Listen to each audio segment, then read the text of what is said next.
This episode of WrapOn Podcast is brought to you by Brothers Chemical. Brothers Chemical manufactures Vinyl Off and Ghost Off, two of the finest removal and fleet restoration products on the market.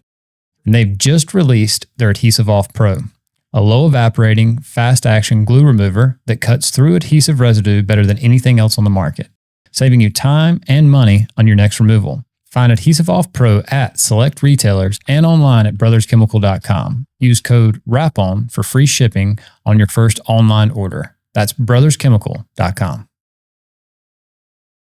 Also brought to you by Signburst Workstations, graphic design and rip computers for sign and vehicle wrap shops.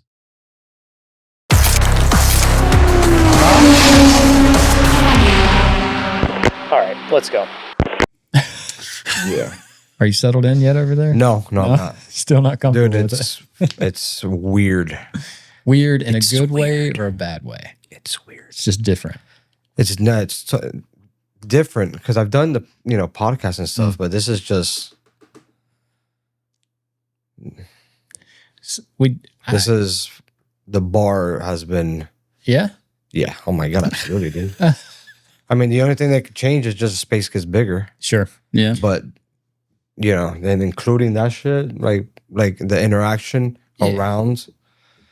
We try to make it where it's Because I know I don't know who did it for. I don't know if it was Jeff or Simon that did. Simon was. Yeah. Through the phone and through the whole thing, which is a little different and difficult. Sure. But this person, an actual set. Yeah. You know what I'm saying? It's very cool. Well, we wanted to do something different because there had been a lot of guys that have done this and they've done it really well. Yeah, at high level, right? And so, obviously, like inviting people out, you don't want to have like you don't want them to come into something sketchy or like.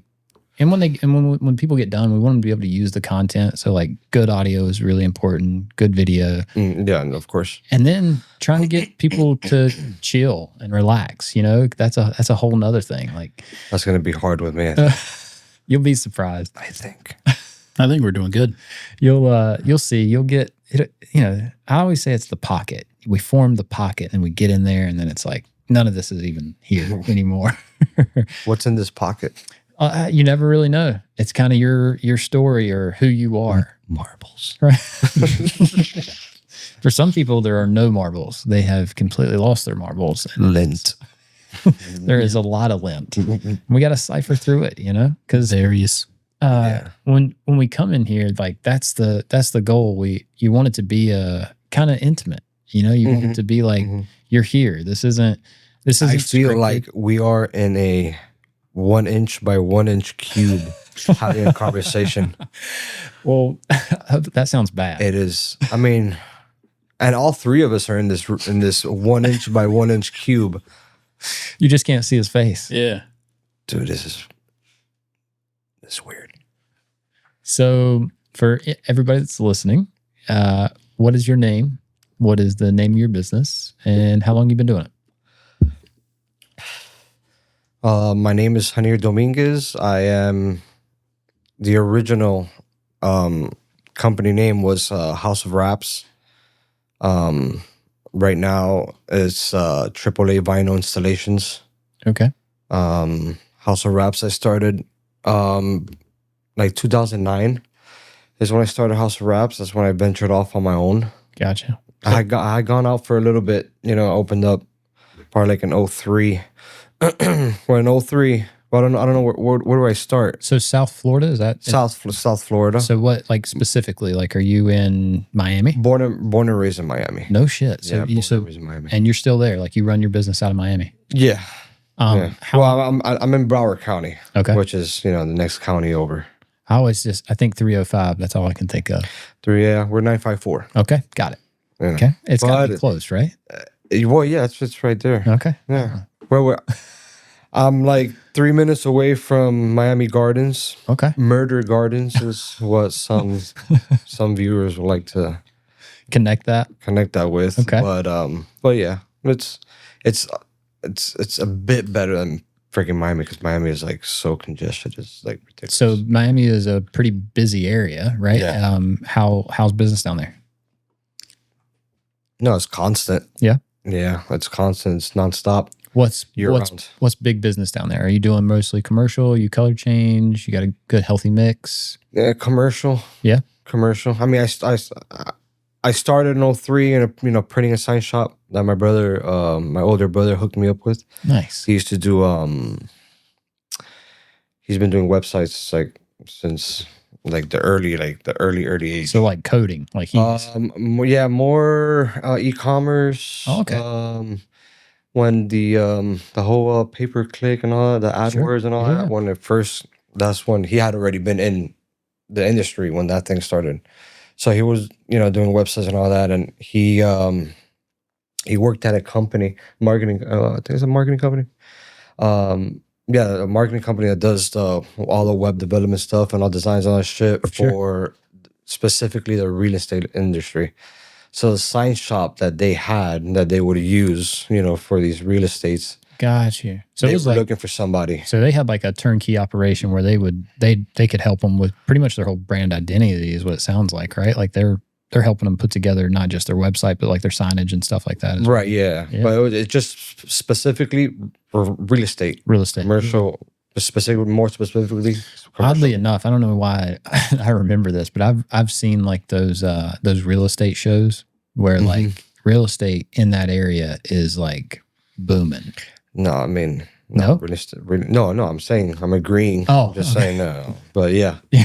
I mean, yeah, the real estate there is crazy. It's super expensive, right? It is. Yeah.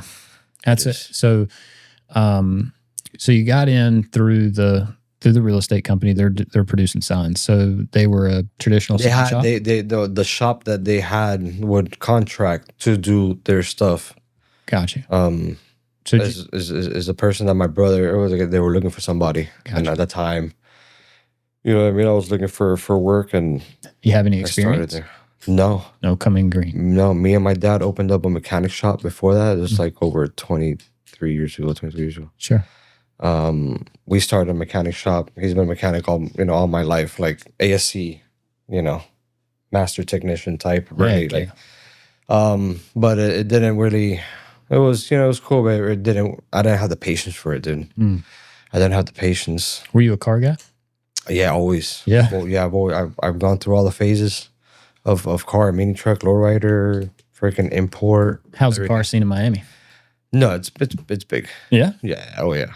Yeah. It's huge. I mean, I guess there's big money down there, right? So you've got like actors, musicians. We have the best. We have the largest friggin' cars and coffee. The West Palm Beach one, or just like the biggest one. Really? Yeah.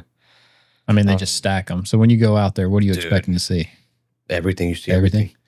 Lambert, can you hit us with a little West Palm Beach cars and coffee? Let's lay our eyes on this bad boy. No, the rollouts are pretty cool. Yeah. So it's like a full on show. Like it's a damn insane, car show, dude. Yeah. It is insane. You got to get there at least the latest 7 in the morning. No shit. Because if you're not, that line is super. Are you saying from long. Like as a spectator, like even if you're just going to? Yeah. Well, yeah. If you're doing shit in the actual show, then you have to be there. I think probably like 5 in the morning. People start setting up there. Yeah. So they take it serious. So the vendors and shit. Yeah. Yeah. So there's vendors in there. Yeah. There's vendors in there. Because like we've got a cars and coffee in Greensboro, right? It's pretty much like the Corvette dudes, and then you get like yeah. some hit and miss. You might see some cool cars, Ferraris or something roll through. But Mooresville and Morrisville, they got 2 good ones, right? The car culture in that space is pretty good. This one was 3 years ago. Let's see what we're popping. They were on hiatus for a while because they stopped doing it in at this location, which is the Gardens Mall that's there. They're doing it now at I think it's a Technical Institute parking lot. You can figure if a Cars and Coffee has a rollout, it's probably a good size Cars and Coffee. Yeah, for sure. Like that's a good rule of thumb. Yeah, like for sure. If you're there and you're planning on all the cars leaving, you're gonna get. Yeah, of course. You're gonna see some good stuff. Yeah, there we go. I mean, in front of a cop too. You know what I mean? But that's like Florida in a nutshell. Right. Yeah. I mean, there's some crazy people down in Florida. But there is. Here we go. Yeah, it is bad. Yeah. Come on, we got them in all sizes, baby. Smoking the cops out. All sizes. Yeah. But I guess I think there was like just way too many accidents, idiots going overboard that they stopped doing it there. I think I'm not 1,000% sure, but I think the that mall got sold and the new owners didn't want it, so they were on hiatus for a while and then they came back. They're at a technical institute now, it's just as big, dude. Yeah, this parking lot is humongous. It's jam packed, ridiculously packed. So you've been doing this, I mean, just you saying that, like 23 years, right? So when you, now with that kind of like groundwork laid, you ever wish you would have stuck in the mechanic space, or you? Dude, honestly, the thing that, I don't know, I keep on saying is part of the reason of why me and my dad didn't work out is he was used to like working on like old cars. Okay. You know what I mean? And I'm like, oh, we got to get into, this was like I think it's like 2000, 2001, around there. I was like, bro, we got to work on newer cars and do other shit. He wanted to always stay because his area that he always worked with, worked in the mechanic was that area and dealing with those cars and those people. So, those are all the things that he wanted to do. And I wanted to do other things. I wanted to get into like the horsepower thing, the freaking, the bulbs, the goddamn, like neons and stuff. No, like, the regular. I'm drawing a blank right now. I don't know why. Well, so I think of it a lot like, you know how like in the last couple years, EVs and like electric cars and stuff like that, that's been like the big thing. Like there's been this huge push for it. I can imagine there's a lot of mechanics out there that are like, nah, I don't work on that stuff. I work on, the fuel injection or whatever. HIDs. Yeah. HIDs. Yeah. Headlights. When those first started coming out, I was getting people to come into the shop, because people were, secondhand getting them from somewhere, putting them on their donks or they probably buy them off of eBay or something, or just find them. Nah, that I don't know that early. I don't know when eBay came. I don't know. Yeah, it was pretty early. But they wanted me to put the HIDs on their old cars. You know what I'm saying? And I saw a little something there, but he never really liked doing that. He didn't want to, go that route that I wanted to go. And I guess that's why I got like frustrated. So you leaned a little bit more into like the automotive restyling. Yeah. Like you wanted to, be in the custom shit. Like, so that's good fitting for wrapping. I just know, so like, so you own your business now is an installation company. Yeah. 23 years as an installation company is not easy. No, I mean that's a lot of a lot of labor. Yeah. Well, 03, I started the print shop 03. I was there for like 4 years. My brother was thinking about doing something, and I told the people I was working, I was like, listen, me and my brother are gonna probably do something. This is probably like Tuesday. Me and my brother are probably gonna do something. If I'm just letting you know. I'm giving you, I'm like the 2 weeks, but very formally because I've been there for 4 or 5 years, so I know I'm very, and I told him that, and that Friday, he sits me down, gives me my check, I'm like, hey, we have to part ways, I was like, hey, whatever, I understand. Was it? Do you think it was because he's seen it as like competition, or you like? Yeah, because it had happened to him. He always while I was working there, he always mentions this shit. Sure. And then they'll do things that are, that you could tell that they're not really not trustworthy, but like they don't trust nobody. Sure, they keep it tight to their chest. Yeah. Right. So I don't know what threat it was, because we were like, hey, I was just. Well, they were a print shop, right? Yeah, they were a print and sign shop. Right. And then you weren't going into that business. You were going to start an installation business, I assume. No, it was going to be my brother, since he always done the web stuff. He was going to do the web. Gotcha. I was going to do the printing. Gotcha. And then my brother-in-law was going to do the computer, because he's been in computer repair. Gotcha. So we had like 150 square foot little office. And that was like 2008, around there, like that freaking market crash that we had. That was the best time to start the best year to start a business was that year. Really? Yeah. No way. No, Oh, okay. I was gonna say, dang, that's you sucked me right in. I was like, man, he's about to turn this over. Yeah, we tried for a bit and it didn't work out. And at that time, wraps was expensive. Not too many people had the printers. The printers were a freaking arm and a leg. Oh, we didn't have like the wholesale resources we got today, right? Like, Yeah, there was no exactly. there was no Metro right back then. There was no We Print wraps back then, right? So you had to figure out, it was either buy a printer or, you're probably going to pay retail from a local sign shop to print you anything. Yeah. You know what I mean? Yeah. So what ended up happening? You guys got to that point, housing market crashes, and you said, Yeah, what are we going to do? I had to, I just had to go. We were doing, the people that we were sourcing, because we didn't get printer or we didn't have printers or nothing. Okay. So we were like brokers pretty much. Gotcha. And the print shop that we used for our to do our printing, when we broke ways, I went over there and I started working there. And I was there for like 4 years. Installing? Yeah. As an installer, I had already done at the first print shop. Like I said, the shit was so expensive, so everything was vinyl cut graphics, everything. You know what I mean? So, but they'll do commercial vans, like little things on the side, 12 by 24 or the 48 by thing on the little side. So I had some experience there. And at the company that I started doing installations for, they were installing Arlon 6000 XRP, which is like one of the most aggressive vinyls ever back in the day. They were installing it unlaminated, wet applied, and then sending it to a body shop to get clear coated. Jeez. So was that before you got there, or were you? Yeah, they were already doing that. Okay. I was installing that film wet apply. Took me like a week to do each vehicle. You know what I mean? Did you ever learn any good tricks doing it? Soap and a lot of fucking soap and water make it as slippery enough. So was it pre-mast? No. It was straight up printed vinyl and no lamb. So the stretchability was nice. Yeah.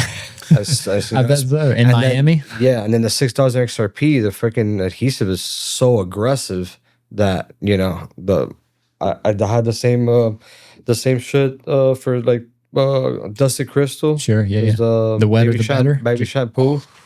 Baby shampoo and water. That's go to town. That's it. They had a printer there. I mean, they had a laminator, but they didn't know how to use it. So the other installer that was already there, we were like, bro, we gotta get this laminator running. Sure. We gotta get it. One day I looked it up. I looked up the model and all that. I looked up the instructions, and then we got it to laminate. Laminators can be tricky, man. They're not the easiest. Yeah, especially the one that they had. It was weird. It was an old one. Sure. So, but nobody knew, and I was seeing people doing it, and then we're doing it this way. I'm like, dude, this has to change. Sure. Yeah, some of those older models, because like even the one we've got out there, it has clear instructions. Like it literally has a picture showing you how to run it. Right. And I'd still wad stuff. Just recently, Josh put together this little process to like dial it in and like really get it where we can use it consistently. And you still do it wrong. And I'll still do it wrong. But it's like, it's just, we don't, that's not the business I'm in. I'm not printing wraps, producing wraps. Right. So it's like, we don't use it enough but if you don't use it enough, it seems so simple to walk up and start laminating something, So I could see owning a company and being like, man, if these guys can just wet install this, like, screw it. We don't need to laminate it. Just because, I assume out there, even with lamination, it's not going to last anyway. No. Everything's going to get burned up in the sun, right? So it's like, what are we talking about here? This thing's going to be back in a year. We're going to pull it off and redo it. Right. With that Arlon, I bet that removal was gnarly. Yeah, we didn't do much of that, but I installed a shit ton of it. Yeah, somebody did not like you at some point. Yeah, when they had to take. And me and Arlon go back a long way because there was nobody in that area pushing Arlon the way I was pushing Arlon. Sure. Especially the 6000 XRP. I've seen they've got a pretty good presence in Southern Florida. It seems like I've seen a lot, you know. Yeah. I don't know, maybe they just have a good rep down there or something, but yeah, no, I don't know. You know, I've always been around like older, like not attract like older like friends and stuff. So one of the this guy that distributes Arlon to the islands, we always he loved me because I was telling these people, hey, Arlon, you know. I've heard stories about boats and stuff down there. Like, is that? I mean, I assume that's got to be pretty good business. I used to do a lot of boats. Yeah, I used to do a lot of boats, especially when I first.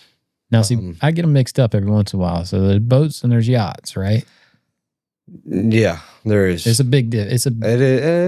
For me, it's not. No, For me, it's. I mean, obviously, you know. Because I'll hear people say that. They'll say, "Oh man, there's a bunch of boats," and then I see them. I'm like, "Yeah, dog, that's a yacht. That ain't a boat. That ain't. I don't know what the hell you're talking See about." that shit on dry dock. You know, like, yo, this is crazy. Right? Yeah.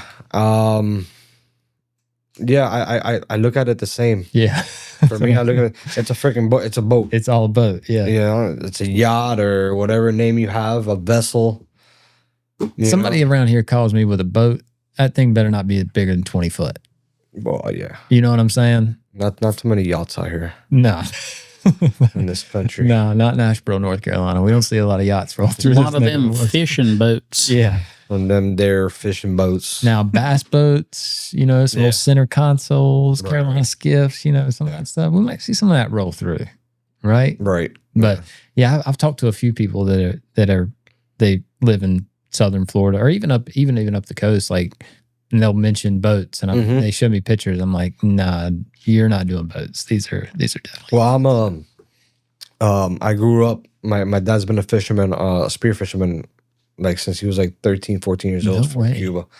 And to this day, 60 freaking something years old, and he goes out and still spearfish. So it's always been around me. So do you spearfish? No, I'm more of an enjoyable, like an enjoying the ride more than fishing, rod fishing or spear fishing. That's I like the trip there, you know. That's how I am with golf, right? I love a golf cart. I can't golf worth a shit. I just about go to the golf course just to drive the golf cart around because right. You don't want to see me swinging a golf cart. Yeah, exactly. I can drill one, but where it's going, we're going golfing. I'm throwing my name there into the driver of the golf cart. I'll take care of the cart. Yeah, because it's fun. I like driving the golf cart around. Right, bro. Don't worry about it. I'll be back by the time you walk to where I'm picking you up. It's like a little. You just get in and we ride. I got this timed. I'll have the beers with me and everything too. Right, That'll be good, man. We'll take care of it. Yeah, for sure. So you've been around boats, so you know the game. So the where I was raised was a city in Miami, which is Hialeah. It's probably the city with the most boat per households. No way. You go through that city and damn near every single house has a boat on there. So they have to be on the water then, right? No, it's parked in their house. Okay. So so it's just every house is just every house has boat. They have boats. So man, is it like so around here when you go to the lake and stuff, and when they're bringing their boats in, dude, it's a disaster. Right. Is this the same way? Like if you're going to put a boat in somewhere, or is it just more of a little bit more open sea? Like you can kind of it's a mess down there. Is it? Yeah. I don't know if you've seen those videos. They're getting popular now. These people going out there and oh yeah, people take videos of take videos of people. They're there all day. The one that's in there's one that is in Hollover. I forgot the name of the thing. It's called Boat something. They're just the entire day there filming the inlet of the boats coming in and out. Wavy. Yeah. Wavy boats or something like that. Yeah. And then we got these I think some college kids that they go into with lawn chairs and just there and they're like cheering them on. Yeah. Boca Inlet. And people get the Boca Inlet. people get pissed or Oh, I people bet. like laugh and Because shit. dude, around here it's a nightmare. Like Yeah. it's like you go out like 4th of July weekend, Right. bro. They're lined up miles deep. Right. You right, know right. what I mean? Yeah. Like, This Yeah, is wait, so they just take videos of these guys trying to make it through this inlet, and like oh my god, Yeah, dude, you see some gnarly clips. You see, I think that's the blue top chick. Yeah, she's like famous. That's you see a bunch of videos of her just out there. shredding too. We're like Dude, just it's- look at that. Look at that. oh my god, Yo. dude. Dude, look at that air. And like kind of held her composure behind the Dude. wheel. You know what I'm saying? She's a captain. To be at like 90 degrees yeah. like that. Like I what are do. we doing? I'm the crazy person that does that kind of shit. Every time I go out jet skiing, I go to government cut or I go to the inlets. Dude, I'm catching air. Yeah. I love it. I love that So feeling. that's so funny. Whenever you said that, I imagined you just like on calm water, just like Right. relaxing, Yeah. enjoying, Right. having maybe a cigar, Yeah.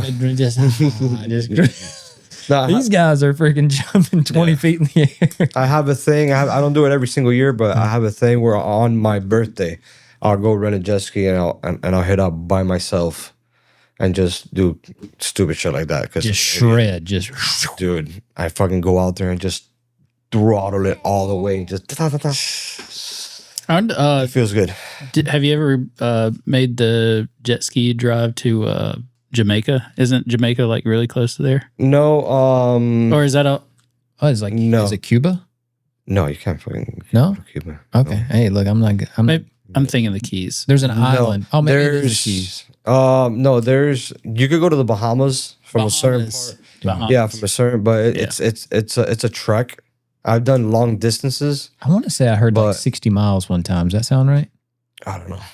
Josh, The Bahamas? hit us with a little. Let's pull up a map here. We got to be able to let. Yeah, I know It's a thing though. They do. I don't know if it's like a yearly thing or not. I haven't heard of it in a while, but I'll hear about it every once in a while. And it's like a poker run, Yeah, there you go. but it's For yeah. jet skis. Yeah, exactly. Yeah. But the one for the Bahamas is just like whatever Sure. you think will make it. So You know what I mean? does it level off? I got to imagine once you get so far out, it kind of levels out a little bit, right? Yeah. Because it can't all Yeah, be no, gnarly no, like no, that, no, right? no, no, no. That's just on the that's on the inlets where you get freaking all the currents going through every Sure. direction. 70 It's those miles ways 70 from South Florida to Yeah. Bimini 70 / West End.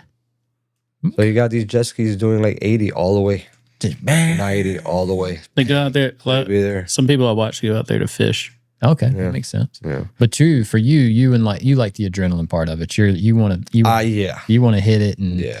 so like even when you go out spearfishing and stuff. I mean, is that like you're running in? I guess you're running into that sort of thing. Like you Yeah. got to kind of like you said earlier, you captain the boat, right? Yeah. So, I mean, it's like a whole thing where Yeah. you're paying attention, and it's okay. So it's not just a Sunday drive where you're just out there No, no, cruising no. along. Like it's. No.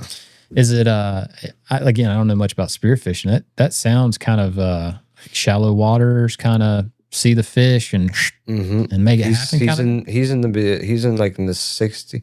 Well, on his heydays, on his good days, he was like 75, 80. What was that? He's probably doing like 40 feet on the water. No shit. Yeah. So he gets in the water. Free diving. Well, my dad. Yeah. my experience. Yeah. So it's not like from the boat. No. It's with the No very good. shit. Yeah. I'll pull it up. Don't worry. I'm thinking from the boat. He's throwing like a spear down into the water. They get down in there. No. He's swimming he in the has water his- with a gun and like, Yeah. no way. Yeah. So Shorts are really just never- cool. eat a lot of fish. I don't like fish. Really? Yeah. Which is crazy. You probably grew up just eating fish, didn't you? No. No? I was an extremely terrible eater. Like I was so spoiled, like so fucking severely All spoiled. right, let's see what we got here. Yeah. So is he doing Yeah, but that's in the Bahamas. And in the Bahamas, it's illegal to spearfish. You have to Okay. use the rod. I got you. So it's just on a sling. You pull it back, you grab There it. we go. and there's the That looks like a musket. yeah. Damn. That thing left with some power, bro. Yeah. It's thrilling. You know, the problem with me is like I've done it, of course, but the problem with me is like I look back and I just can't help but think of a freaking shark just coming out of the dark and just raw. So sharks are a real concern. Which they would never do. Oh, okay. They will not. But I don't know why I constantly think that, and like probably because of movies like Jaws and like I don't know, probably it's gotta be, right? I don't know. I mean, I do know that for a fact that they don't do nothing down there when you're in, especially down there. If you're in the shallow water, that's where they're agitated. But when you're down there, they're just cruising. Yeah, just so you've seen sharks. It's not a yeah. I've seen sharks. Yeah. So you've been up on sharks. So and your dad, I'm sure, being in the water like that, probably ran up on some sharks and stuff. Yeah, he's gotten bit by a eel. Really? He got bit by an eel once. It was years ago. I've heard this thing not long ago. This is just completely off the cuff here, but this is I heard they don't know where eels come from because they don't have reproductive organs. Yeah, yeah. I've never. So they don't know where they come from. Right. And now everybody should do their own research. Don't quote me on this. A lot of scams on the internet, but yeah, no, I heard they don't know where eels come from. Yeah. Yep. No reproductive organs. No. So where do they come from? They had to start and. That's weird. It is strange. I don't understand it. Weird. There's like a lot of biological things about an eel that doesn't make sense. They're like one of those strange animals. That's, right. Yeah. So just look into it. Put it out there in the world. But yeah, dude, that's wild, man. Like I said, like just hearing, like thinking about, well, how old you say he is now? I believe I think he just turned 70. 70 years old out there. On the with second freaking musket with a spear on it, blasting fish. So and he's a fish eater. So he he's So does he do it for sport or for the food? Probably at his age, probably at both. Yeah, yeah. It's got I think the sport too, because you know he has one of those addictive personalities, just like I do when I like latch onto something. Sure, it's just that. Just thinking about, he's probably got like a special gun. Like he's probably he has he's equipped. Yeah, man. And he's a hardcore gun guy too, which he was like never. He's one of those like strict. Yeah, you know, he was so totally against weed. Oh, he was, dude. Like, that should lead to, it's a gateway. But that was the time frame, right? Like that was back then. That's they were sold that whole story. Now it's you can go across the street and buy it. It's bizarre. It's wild, man. He's still like he's still a little mad that all three brothers end up being like complete stoners, avid smokers. Yeah, but I mean, like I said, now it's become. I mean, realistically, you can kind of look at the statistics, right? Like you're better off smoking than you are drinking or anything else. Yeah, absolutely. You know what I mean? So it's like, I mean, I'm not trying to like. Yeah. I feel you. I don't mind saying it. I mean, it's one of those things. Like it's not even a political thing. It's just like you can look up the statistics. It is what it is. They give it to cancer patients. Yeah, you know what I mean. Like there's some obvious benefits. So for sure. But I am still empathetic to that older generation because it was pounding them for so long that like, hey, look, you gotta, right. No, I started at such a fucking young age. So was it? So. I got off track there. Yeah. All that's super interesting. But like back on track. So for where did House of Wraps, where did that come from? House of Wraps, or before House of Wraps, there was a few that it was I was print time signs and printing. Because I was doing more printing than wraps. That's what I wanted to do. At that time, the spot UV and the foil and all that crap. I was always into custom shit, like customizing stuff. So when I got into the printing shit, I used to love doing the multi-layer foil with this and that and the matte with the top of the gloss. Blah. So I moved years later, the business cards, the silk, the suede, the foil and all that crap, and I was pushing. And then the same thing with the custom wraps. I was pushing that too. But I've always been kind of like way before that trend. You know what I mean? That by the time it pops up, I'm like somewhere else. Sure, moved on to the next thing. Yeah, because it was a mission trying to, Sure. and then you get it, and then the silk and the foil, that shit blew up. Yeah. And I had it already. I'm like, fuck, So I was always, into the custom shit. You know what I mean? So so you had those couple businesses. So yeah, printing time signs. Yep.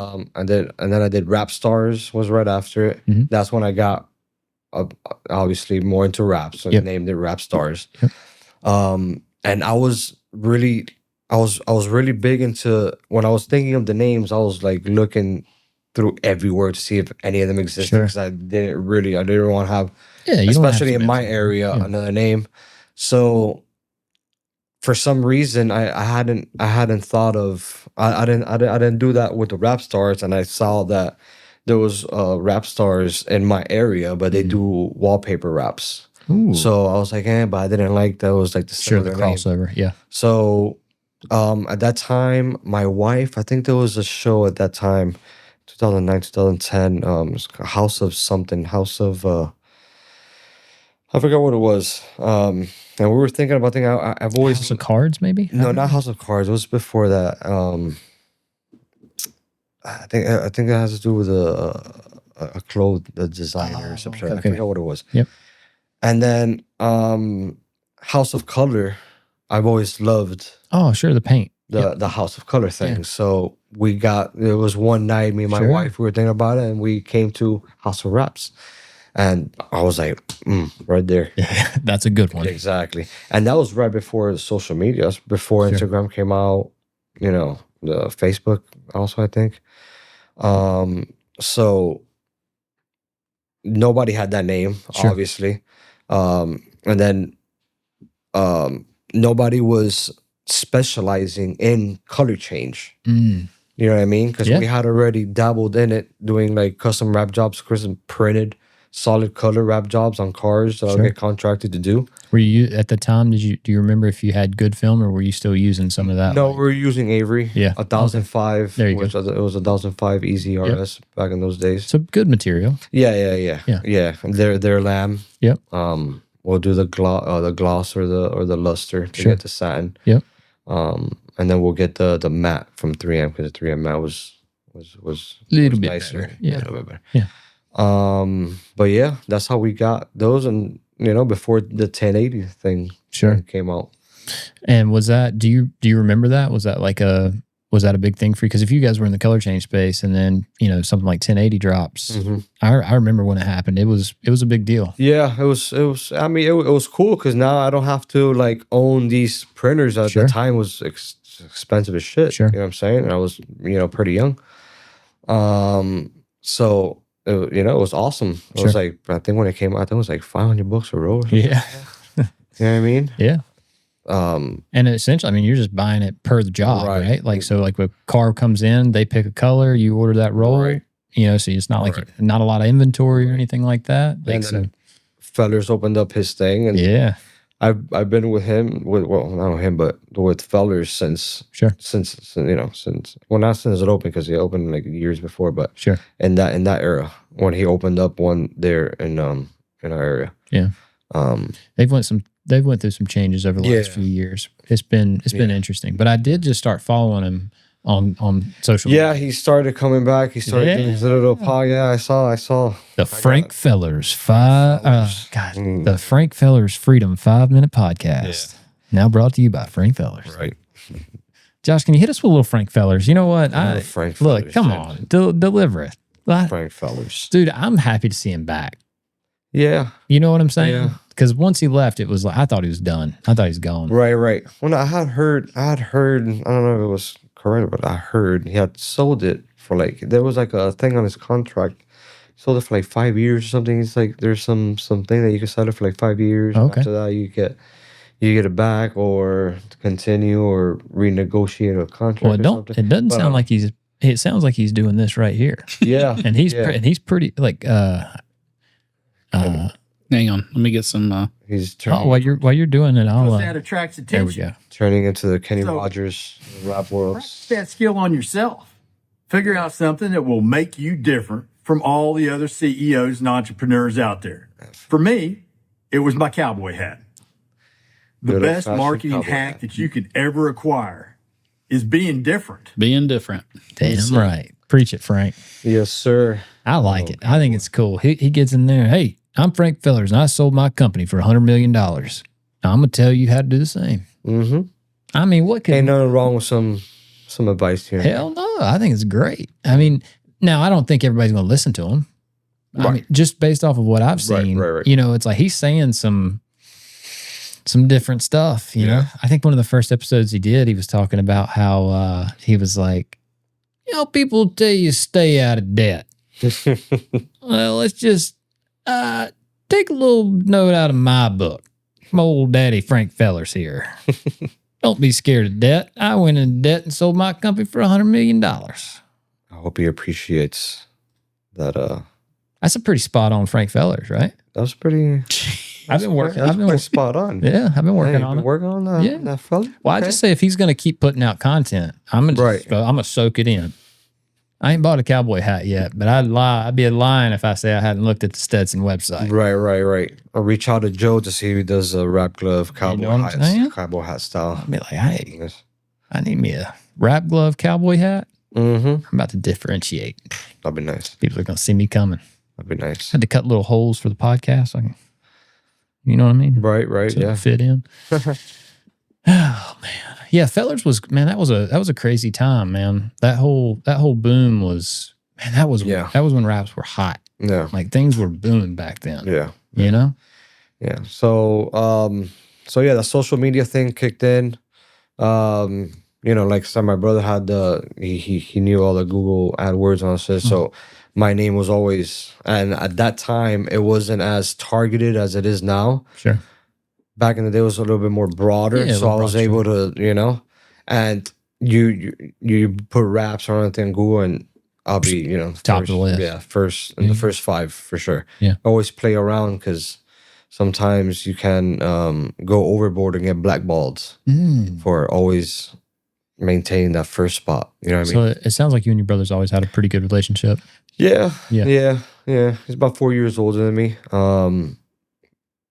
Yeah, we used to do some shite. Yeah. Oh yeah, Well, it's Yeah. brothers, right? Yeah, That's the way it's supposed to for be. sure. But that's cool though, because it sounds like his business, the things that he was in business of, complemented what you were doing. Mhm. So it sounded like y'all. Right, yeah, exactly. Like I was into Flash when Flash first came out. Okay. I had it around me. I've always had Adobe around me since the first version. Yeah. So it was always been around me. So naturally, when I was able to do it, I started doing all the designs. It was all me when I started the House of Raps. Sure. I was doing all the designs, getting home, you know, finishing designs and setting the shit that I need to print the next day, setting that up, saving everything. So the next day it was a lot. You know, it's interesting because, you know, me and you've kind of known each other for a while. I mean, we've been running each other for a minute, Right. seeing each other out at shows and stuff. And I always took you more of the custom guy. You know what I mean? Like I always Right. seen you more on.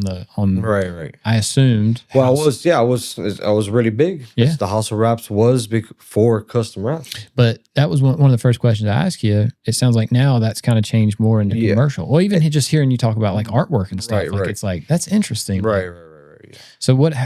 When did that start? When did you start kind of leaning more into like contract? It sounds like contract commercial install Right, and stuff right. like that. Like I mean, if with the House of Raps, I did everything, but I Okay. specialized in. So I would do commercial as well. sure, My whole thing with the custom rap was it wasn't about the money with the custom raps because Mhm. you know what I mean. yeah. This is a hot topic for Yeah. me.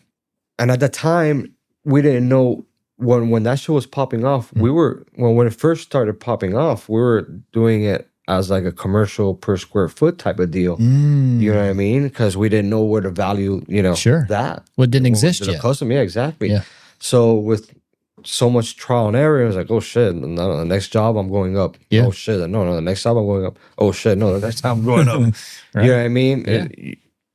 We were getting at times 2 what we'll do for commercial, just times 2 it. That'll be a custom. You know what I mean? Yeah. And then I was fortunate enough to have met a dude that buys and sells exotics. So I was doing a lot of exotics, and at that time, in such early time, there wasn't too many. I've always looked. There was a lot of people. There was people from Europe and all that, because all that shit pretty naturally comes from that side. Sure. So you'll see over there, but nobody in the States was pumping as many color changes as I was. You know what I mean? Doing all the custom. I was posting like every day, almost every day. And then were you guys doing a car a day? No. Okay. For a color change, Yeah. it'll probably be like 2 to 3 days. Sure. You know what I mean? But it'll be like two of us mainly. So you maybe post one day of you doing like sides, hoods, stuff like that. Next day posting doing bumpers. I got you. Yeah. And then once we get there, it's the car is taken apart, so we didn't have to. At the very beginning, that wasn't the case, but pretty early on, I caught on telling people, "Hey, door handle's got to come off, mirror's got to come off." Yeah, exactly. So what was that process like for you when it started to hit? Because you just mentioned it, and I'm really hot on this topic right now. Like I am, this balance between passion and profit, right? Where you were just talking about how passion always wins every single time. The color change thing for you was more passion. It wasn't about the money. It was showcasing your abilities, exactly. and your creativity, right? Since the car culture was good, crazy over there. Sure. I've always been into like the stand scene and all that. Yeah. And I did a few cars, of course, like in the beginning of the sponsored cars and all that. Dude, my vehicles were like, people were like, "Bro, you serious?" It's just like it was outstanding and everything. There wasn't that much around, but what was out there. Well, sure. You were the source, right? Yeah, exactly. So it's like you can make yours. I mean, because in your head, you're like, I got to go above and beyond. I got to show out, right? Like, because that's the passion, right? Yeah. And so, what was that like when you started realizing, like, oh shit, this is a job. This is they're paying me for this. They're paying for this creativity. Because for a lot of people, that's a massive roadblock where it's like, man, you're kind of putting me into a box here where. You're forcing me to be creative, and you're forcing me to do something, and forcing such a strange thing, because it's like they're paying you for it, right? But it kind of skanks it up a little bit, you know what I mean? Like, and it creates this like tension. And I can see people go through. I go through it too, but I'm just curious for you at that point, because it sounds like it was near that same time that it was like commercial started to kind of outweigh the color change, right? Because there's not a lot of. Commercial seems more transactional to me, where it's like they know what they want. You show in, you do your thing, and you get the fuck out. You offer high quality, do it quick, good price. Right, we're good, right? So I don't know. Maybe it wasn't quite that cut and dry for you. Maybe it was but it sounds like, just hearing you tell the story, it was like you kind of held on to some of that passion a little bit, like you were. Yeah, no, yeah, and it's still being held. You know what I mean?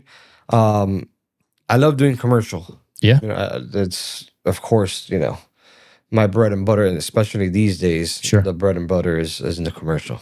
Do you see the creative outlets in the commercial? What do you mean? So like with the color change, you know what I mean? Like you were talking about, you can kind of go crazy, right? You can mix the finishes, mix the colors. You can You can kind of add that creative touch to it. Well, yeah, funny you say that. Since I always was ahead of doing shit. Sure. This was years ago. I started mixing when I had one of my shops. I'll mix medias. So I'll do like a gloss print. I'll do like a matte black wrap with a gloss print on top of it. I did a Sprinter van. It was brushed steel with a print, and then gloss vinyl cut on the brush. Was it commercial? It was commercial. Oh, that's sick. That's cool. It was commercial. It was custom commercial. Yeah. That's what I called it. So mixing the medias, I love doing that. The spot gloss. It goes back to the cards, the whole spot gloss, that contrast between matte black with gloss black on top, like spotted around. I freaking love it. That's cool. I love it. But yeah, I've done quite a few. Well, I asked that because, like I said, a lot of people, they lose it. You know what I mean? If it's hard because, if Walmart's calling you or Dick's Sporting Goods are calling you, I mean, we can do those jobs, but they ain't as sexy, right? They don't have that. No. It don't get you. Right. You know, it's hard. And nobody like, and I have a hard time of like getting people to appreciate the extra mile you go, because it's really hard to explain to a client, like, oh, the mixed media. Oh no, I want to mix media. Mm-hmm. They're like, well, I don't understand. They don't see it, or even when like they pick it up. The first time that I did that, it took a little bit of convincing, and I did a few samples. But dude, trust me. I did it, and when he came to pick it up, I mean, though he was all blown away. He was freaking blown away. Hey, Josh, do you remember? Matt from Precision Wraps. Yeah, you remember that? You remember that Cybertruck you did? Yep. Can you hit us with a little bit of Cybertruck?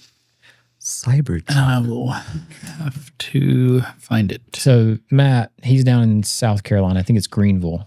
Nice guy. He does a lot of TikTok lives. You can probably get on TikTok right now. He's probably live. He's active. Okay. He's active like that. But good guy, young guy. He's a hustler, working hard.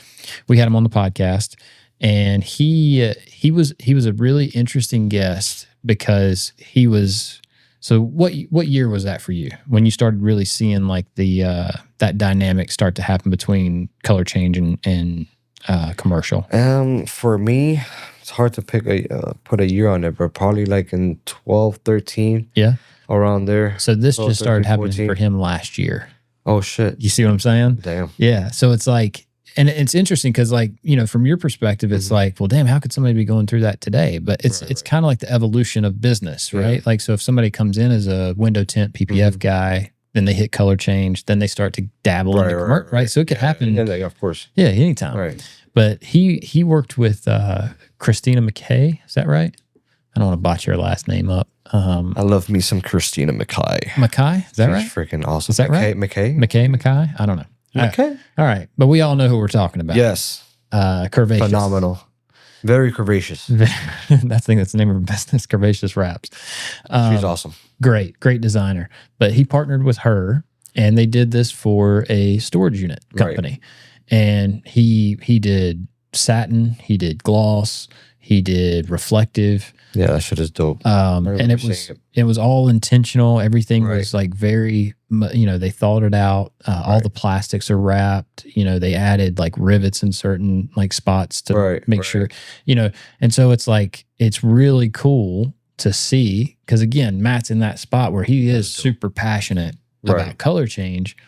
But then it's like he looked towards the future. He was like, he didn't want to lose that. And that phrase you used earlier, that damn, I don't want to mess this up. Custom commercial? Is that custom commercial? Yeah, something like that. Yeah. He's, you know, it's still alive and well, I guess is what I'm saying. You know what I mean? Yeah. And that's been the latest example of that I've seen lately. That's why I brought that up. But they executed on that thing. Like, they did a really good job. That shit was dope. Yeah. That's nice. Even the photo shoot. He told a story about taking it to a rock quarry and like, yeah. You know what I mean? Like, it looks very time correct. Yeah. It's dope. Yeah. Like he's a thinker like that. Like he's one of us. You'd like him. He's a good dude. Yeah. Good installer. He's on it too, boy, all the time. He's wide open. But yeah, man, I that passion and profit thing, man, has been on my mind for a long time, because it's a fucking crazy. It's a tug and pull. It is. It really is constant. So what does it for you today? What's the big? It's got to be something, man. You got to get it from somewhere. There's got to be some creativeness somewhere, an outlet. I don't know. So correct me if I'm wrong. I seen you on the floor at Print United. Okay. Working the crowd, working the people, right? Right. So that's a new thing, right? It's I mean, not that new. No, I did. Yeah, I've done like few like throughout the years. I've done like demos here and there. Mm-hmm. That's the first time I've seen you in that setting like that. Yeah. Normally it's been like competition, right? Right. You know what I'm saying? Yeah, for sure. Or I may have seen you do a demo in the past, but that was a lot more different. Man. That was This one was like the first. I mean, I come in, real deal. you know, you might even have your shirt tail tucked in. I don't know for sure, but I mean, you just look clean and tight, Right. fucking. I had shout out to Ray Wace. He made us some shirts for that show. Pimp shirts, dude. Dude, you look good. Customized with the. You with look my sharp. name. I was like, I look like somebody that knows some stuff. did they post I know anything? nothing. They post anything? You remember? PDA, did they post any photos? Josh, see if we I don't know. See if we can get a PDAA photo from. I don't think so. I have quite a few on my phone. But you look good. Yeah, And thanks. it looked fitting. You look comfortable. Right, So right. that's kind of, Now comfortable. I don't know if outside looking in, but out on the inside, I was just like, it was just like when I started doing competition. It was as soon as you start, you go blank. Yeah. And you start asking yourself, what the hell are you doing there? Well, what are you doing? You know what I mean? So you get used to it though. Well, that's kind of why I was asking that. I didn't know for you if it was the same, but like, so I'm always looking for cool creative outlets, right? The creativity for me is the passion, man. Right. So it's like when I get to work with students and stuff like that, like just explaining myself in a different way because everybody receives it differently. Yeah. You know what I'm saying? So it's like, I'll say stuff sometimes and I'll get that look on their face like, the hell did you just say? What the fuck is he talking about? You know what I mean? Yeah. And then I'm kind of excited because I'm like, all right, let's try this from a different, let's try from over here. Maybe something will click here. Right, you know? right. And I like I said, I hung out for a little while and I watched you kind of work the crowd and working with the people. I was like, man, this look pretty good on you, you know? I try. Because like I say, in competition mode, it's different. A lot of people don't, you know. You're right. Yeah. You know, right. Because you're competitive too. I've seen you out there. Yeah. I mean, I don't really like compete. It's hard to explain doing competitions because it's like, for me, I use it for when I first started doing it. I was just like I was bored, dude. I was looking for that excitement that I was getting for like doing, because I freaking love fucking rapping, which is freaking ridiculous. It's crazy. But it's something that I keep, you know, I don't even know what the hell we were talking about. Oh, the competitions. Yeah, I was doing it because I was bored. And I was trying to get that spark back. So when I first did the first one, I got it. I got that spark. You remember what it was? Remember what competition it was? It was the Graphic of the Americas show. It was the one Dirk, Dirk, Mr. Clip Art. Yep, he's the one running that with Ivers. I think Marcio, the 3M trainer. Probably so. Yeah. I love me some. That guy's. I think he's living down in To Florida. come back to the the Printed United thing, that's funny because you've got a post here that says, "Really wish I had my PDAA shirt on, but I was I was surprised to see a picture of my first go as a trainer, but I can't find a picture. No, Yeah, not even on PDAA. No, Damn. You say you got one? I got pictures of the show. You got any of you? In the show, Yeah. I think with people. Like I said, I took selfies.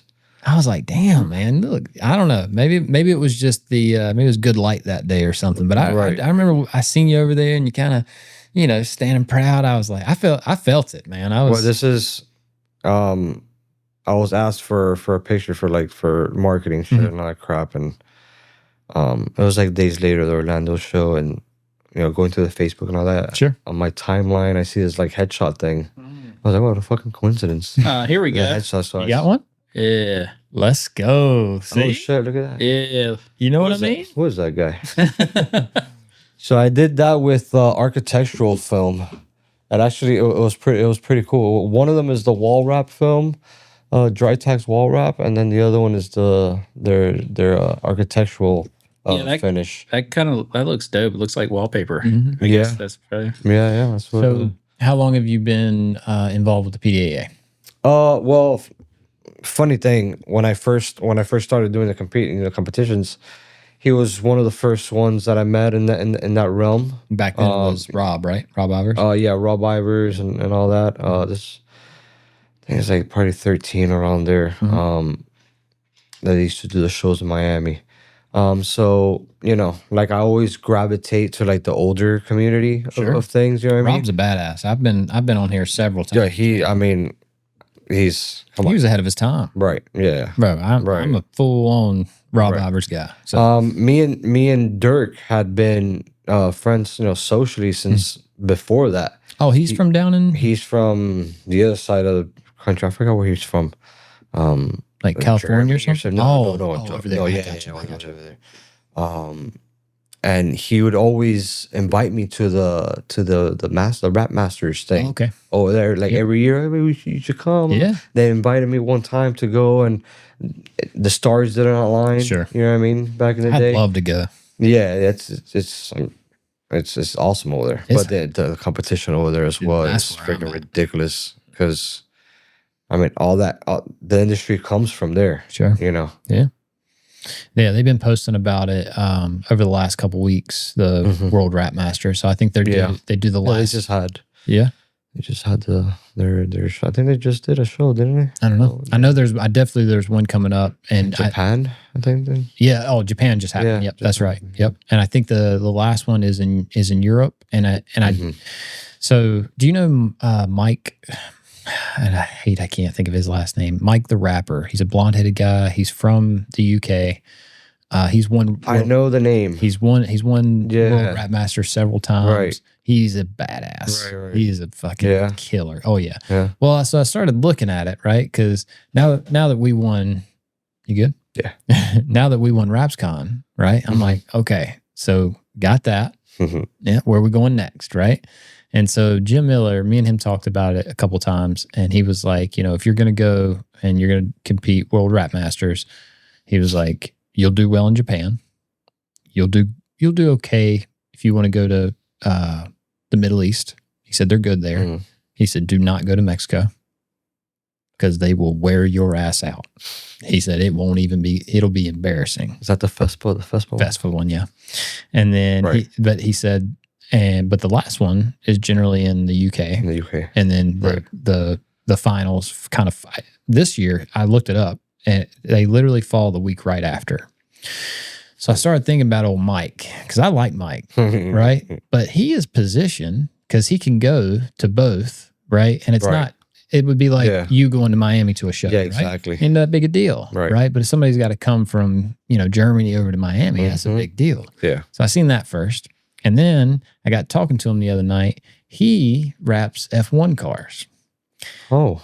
So what I know about racing and what racing requires out of you, right? You got to be fast. Yeah. And you got to be good. That's it. Right. That's the standard. And you ain't going to make it in racing if you're not those two things. Right. Now, you got to have competitive pricing, right? Can't be too high. Unfortunately. It's, it just is what it is.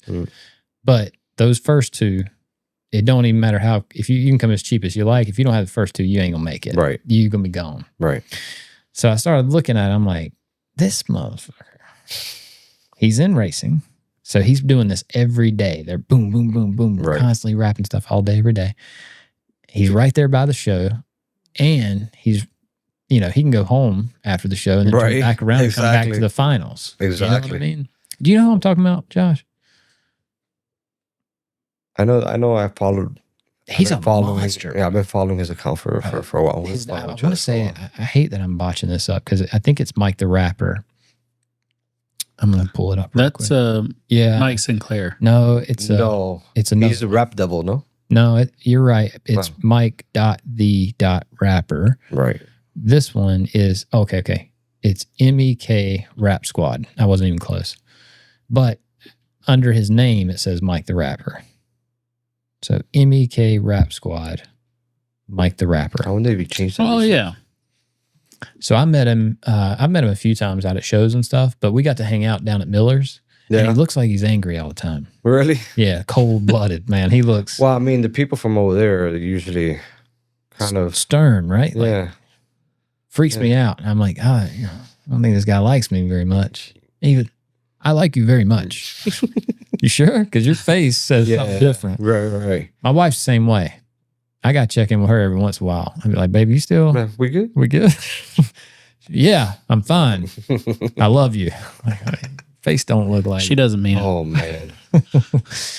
But Jeez. but yeah, for like Mike, I started thinking about that. I'm like, man, that's no wonder he's won this thing a few times. You know what I mean? Well, yeah, if you're accustomed to doing working like that. Quality, high It's- speed, and he's right there. Yeah. You know what I mean? He's a killer though. He's Right. but it was cool because I was like, dang, like it's wild to think like we're all connected.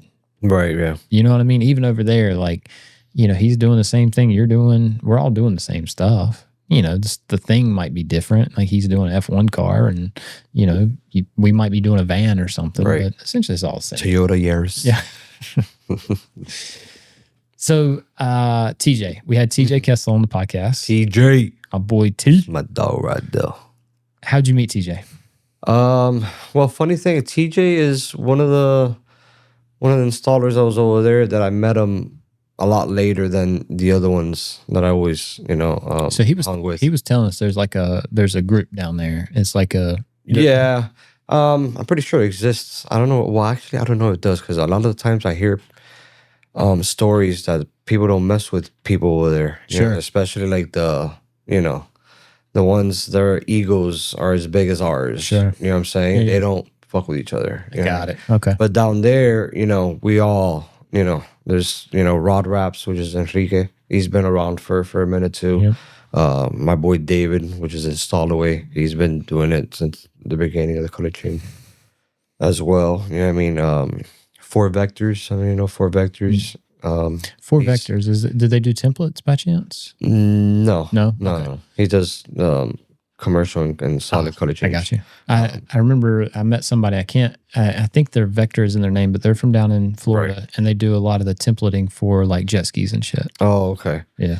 So it's and then you got Tate, and and a couple of other guys who got Steve, Itzvan, Yep. Argotay. Yep. He's We got him been in at it for a Weston. while, man. He's been at it for a minute. He's got some dope cars, right? Like he's into like Yeah, the he's Skyline shit. he has the little small the Lara, I don't know what it is. And then the Supra. Yeah. That shit is That shit's freaking- dope. Yeah, dude, Yeah. that shit rips. And I have a- he's super low key, man. Like He's extremely low key. you know what I'm saying? Like you would not expect.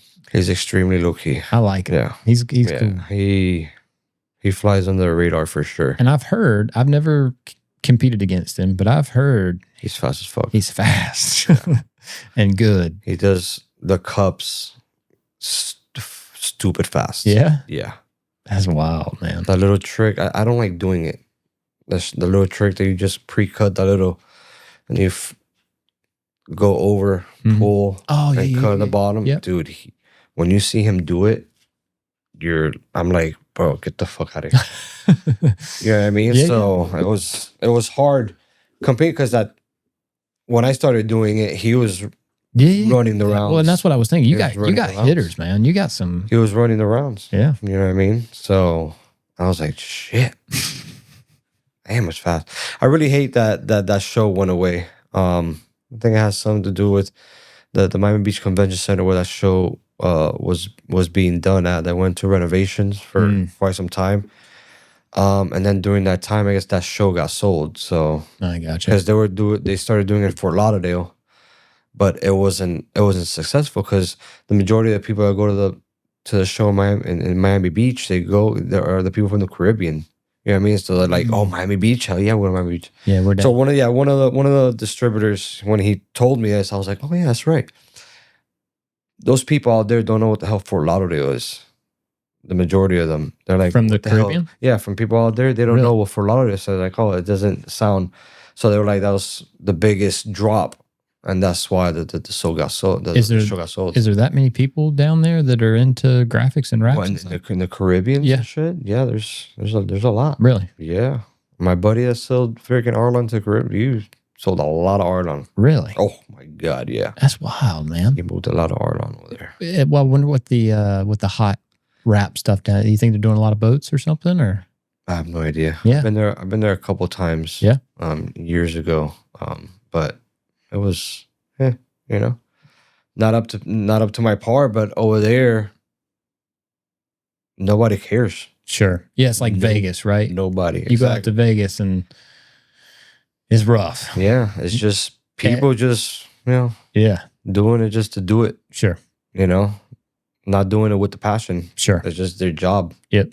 Yeah. Yeah, They just need something stuck on there. Yeah. Yeah. In a lot of cases, I mean, that's that right there will suck the passion out of you. Mm-hmm. You know what I mean? Like people will reach out to you and they'll say, "Hey, look, we just need it stuck on there." Like, Right. Yeah. it don't pay nothing, Right, but like, it don't have to be perfect. Just Right. get it on there. And it's That's how I feel when I do the transit stuff. yeah. General formulations, peel stick, squeegee cut, peel stick, squeegee cut, peel stick, squeegee cut. And then, we don't care. We did wherever it falls, it falls. Like it don't just get it on there. And it's like, man, like I don't even wipe. It's gonna sound really bad right now, but I use the dust from transit buses as beads to have slidability on my you're film. not the only one. So no wipe down. It works. There's a few people. And it helps for removability too. Oh my god! There's people out there that'll cringe when they hear that shit. Yeah, but they ain't doing it. They're not doing it. They're not. So there are some high profile shops out there that feel the exact same way, that are doing the exact same thing, and you would never in a million years think that they would. But I promise, I've seen them do it. Yeah, make it straight, make it look good from a few feet back. That's right. Yeah. And it's a lot of those instances that you can't fit those shits nowhere, so you gotta right. What's that like? Is there a lot of outside installs happening in Miami? No, that's good. Yeah, before doing it for so long, I already know so many shops, and I could use shops. Like all the shops that I've ever worked with, and not, since like the beginning, I still talk to every time I'm in the area. The first shop that I worked at, I'll pass by and say what's up. I have a relationship with all of them. Yeah. Even if we part ways and what I'm saying, I'm that dude. You know what I'm saying? Mm-hmm. I'll try to keep my distance without you knowing and all the shit. You know what I'm saying? Not putting myself in front of you, but if we bump into each other, hey, what's up? But for the most part, it's are they all? I mean, it sounds like y'all are buddies, right? Like everybody's cool. But are they customers as well? Like, are you doing business with these guys too? Is it just like hey, we're all homies kind of thing? But what with the local shops and stuff like the. Well, no. Lately, I've been doing a lot more out of state jobs. Okay. In my area. Now, how you like that? I like it. Do you? Yeah. Yeah. Yeah. And this sounds like this deal in Tennessee was a good one. Yeah, it was nice. I always love working with freaking powerhouse of a team. It's like the best fucking collab I've seen in the industry. Bro, between CL. Did you hear the what did we hear? This last job he was working on? I don't know. I couldn't remember if you were in the lobby earlier when we were talking about it. No. So go ahead and give kind of the quick rundown here. How many vehicles? How many days? How many people? No, it was. I'm not boasting, but it was. It was three of us. It was David, Eonon. I hope I'm getting it right. Super cool dude, and Austin Ray. I don't even know Austin Ray. He's fucks with Candy, right? Yeah. All right. So I know Austin. I just want to make sure it was the same Austin. Right. Me and Austin have kicked it at shows, and I've heard a lot of good things about Austin. He's fucking. I've asked him come do an episode of the podcast because I want to get to know him. Right. And he's a contract installer, correct? He is. Yep. So I'd love to work with him. Right. So every time I see him, I'm nudging him. Right. Yeah. Come on, dog. Come on. You know. I know. Yeah, I don't let up. It's always a good time when I get to work with him, dude.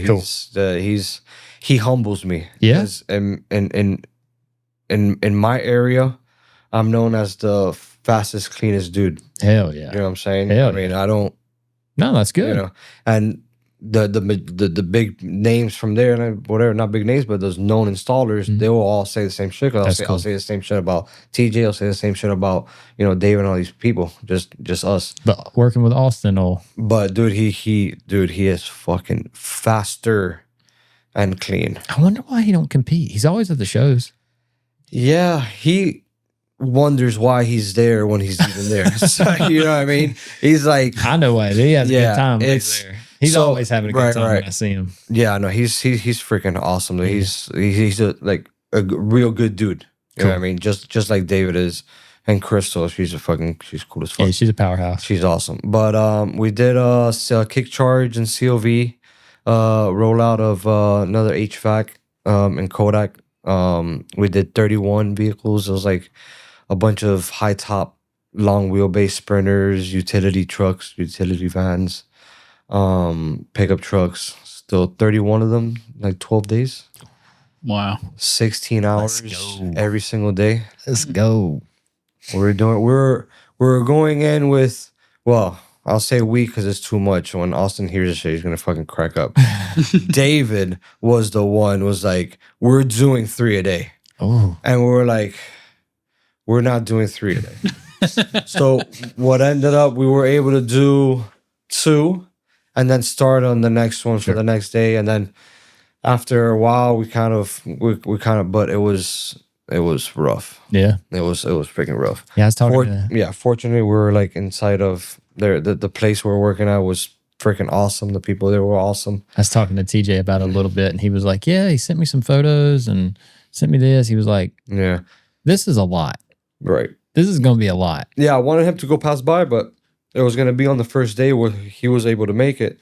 And first days in those projects are, So it wasn't the same project. what? He was in Nashville last week. Did he not work with you guys on that project? No. No? It was just us. It was just us 3. No, he was doing. I know he was doing something else. In Nashville, I believe. Yeah. Okay. He was actually there. I was gonna go hang out with him. Got it. My bad to Scott, but I was actually gonna hang out with TJ before I came over here. But You should have. I'm sorry, TJ guys. wouldn't have made you wait. I'm sorry, but he was an hour and something more east I got you, than yeah. where he lived. Okay. So I was like, oh fuck. TJ should have came here. I didn't even think about it. Yeah. TJ, where you at? Roll up. TJ. Pull up. FaceTime him real quick. Yeah. I can. We can get him on. Hang on. Let's see if we can get him on the phone. Let's That's see. a great idea, Lambert. Hold on. Let's see who picks up first. All right. You better hurry. It's 9 though, and TJ, he's a family man No, now. I don't care. You could call him. He called me at midnight the other night. Did he? Yep. He was on a job site. He's putting in that work. I'm extremely fucking happy. I got to get the mic set up here so we can Oh get shit. some audio going. Lambert's that coming in clear? Yeah. What up? What up? What's up, brother? Nice headphones. Man, I want to make sure I could hear you good. You what? What's that look for? It's trouble usually.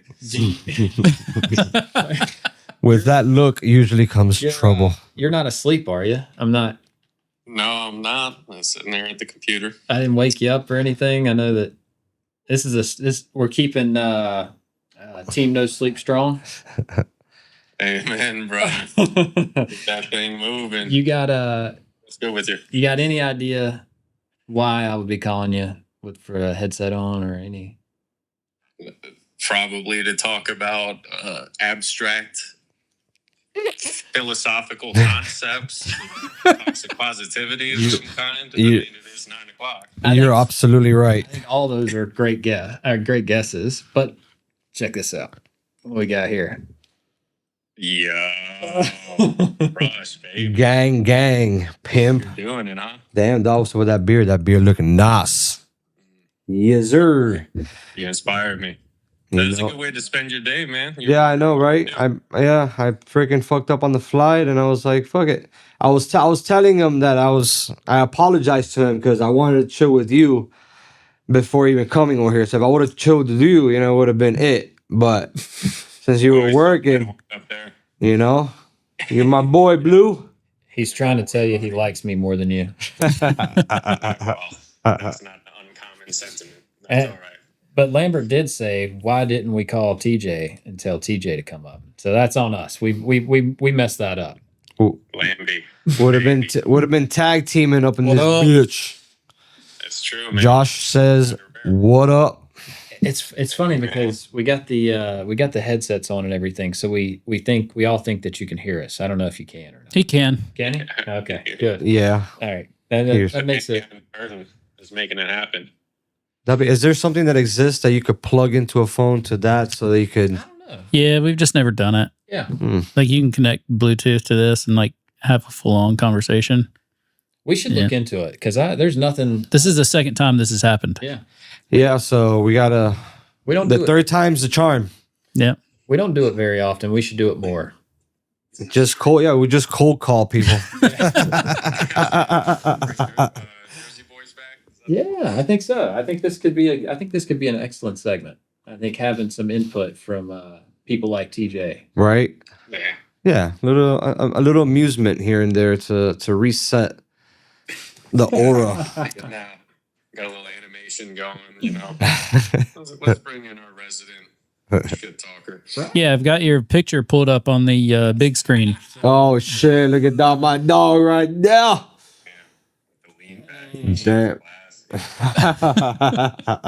You'd think Tim Evans took that shot, but I'm not exactly sure who did. Maybe it was Rush. It looks. Did I? Oh yeah. Oh, that was at Troy Yates. Oh yeah, that was me, fucker. Lexi Shield. I think it was you. Yeah, That's funny. Yeah. nicely done, Lambert. Yeah. It's a nice little touch. Yeah. I do what I can. All I right. still have pictures of that day. No, we've been cooking for a little while. Hour 20 in. We're about one. Jesus Christ. Hour and 20 minutes in. You guys must be bored out of your minds at home or working wherever you're at. I doubt it, man. If you're talking about anything for the last 20 years, there's a lot to go through. Yeah, it's a lot of chapters and pages and a lot of getting lost. Yeah. And What happened to me? I can't get over hearing my voice through this. Sultry, right? Yeah, no, it's this ASMR shit is crazy. I want to beatbox. I'm trying to beatbox into it. We had him clicking earlier where it was. Why are we talking to the mic like if he's like here? We gotta talk like right here. TJ, you got any good stories you want to tell, or anything you can put our guest on blast for? Oh my god. I feel like you do. I had to not to put you on the spot. Don't feel. You are putting him on the spot because we haven't really worked together that much. He knows it. Yeah. We've done a few things, but not as much. Not as much as me and David, because me and David were fucking every day together in Stallaway. So I thought y'all were working together in Nashville. Oddly enough, when we were talking, he's in Tennessee, you're in Tennessee. So I'm thinking, you're telling me about this crazy project. I'm thinking, this is it. These guys got to be on the same. Nah, grid. I had to pass through Kodak on the way back, but yeah. Yo, you just busted a rhyme right there. I had bars. But yeah, we didn't get together on that one, unfortunately. Next time. We were there, but yeah, if I had to think back, man, you want a funny story? It would be like that night we all wound up in Wynwood, and you locked your keys in your car. Oh shit. Oh shit. Yeah, we went to that little club, into that little we went to a speakeasy. Didn't we go into a speakeasy? Yeah, In it was Wynwood? like behind the taco spot. Yeah, the Cayo Taco. Yeah. Just do stuff we don't talk about Bro. on shows, and Yeah. my boy was your shit wrapped? Oh, that was the slammed. That was the beauty. Was it the House of Raps one? The one that said was it the Accord? Oh yeah, it was. Yeah, it was the wide body Accord, the orange one. Yeah. Yeah. Man, you got a bunch of tough guys here. You know, everybody could break into a car. We all had the same thing done. Really exposed. Yo, yeah, we're going through the gram. You could probably find some custom commercial in there. But yeah, he's talking about the CMYK digital camera. Oh, that's Flow Riders Bugatti. All right, TJ, I appreciate you taking my call. As always, we'll have to dial this process in a little bit where we can get we get this a little bit more streamlined. Thanks. That's yes. Happy to be a guinea pig, y'all. Well, there's only been a couple times this has happened, and I'm It's glad starting to become an issue We'll be prepared. that next Josh time. would not stand for any Guaranteed. longer. Guaranteed 100%. Yeah, we'll dial this. We'll dial this process in. We'll keep you posted. So just keep your phone close by. You know. You never know who might call you next. RapOntools.com available now. Let's go. Yeah. Let's go. All right. Good seeing you, buddy. You too. Getting loose. Available soon at Walmart. Who are we calling next? Man, it is kind of fun. I'll be honest. That's why I was thinking when I was thinking about doing shit like that. Yeah. Like doing the cold calls and stuff. Right. Yeah, we were talking about that earlier. Yeah, doing like, and the little Q&As maybe out the Yeah. blue. You know what I mean? Yeah, we got to streamline that. We got to dial that in because that's cool. I like that. Yeah. It's It makes I mean, I see the video. I see a lot of the videos. Sure. I'm not the podcast person, dude. Sure. I'm not. I'm like music 24/7, especially if I'm working. I have to have my music blasting. And I'm not really a headphones guy. I need to have it in the background blasting. Gotcha. And I'm not a podcast, but like I kind of like noticed, like, thought about if you use little segments like that Sure. throughout the show, that amusement between doesn't get rid of people like, kind of like 10 seconds, skipping 10 seconds, 10 seconds, 10 seconds. 10 seconds. Sure. So it's kind of, Well, it gives them something to look forward to, right? Yeah, Like it's like yeah, it right. breaks it up a little bit. Right, And, yeah. it's not always like, obviously I love the in-person stuff, man. no, the in-person stuff is, It's the way to do it. When we're talking a couple times, you would say no, but you meant yes. And I was like, I thought you were messing with me. what do you mean? Well, it's like an expression. Like, Oh, right, yeah. you'd be like, yeah, oh, right, no. right. But you were saying it as, I'm always, the wife doesn't really understand my humor because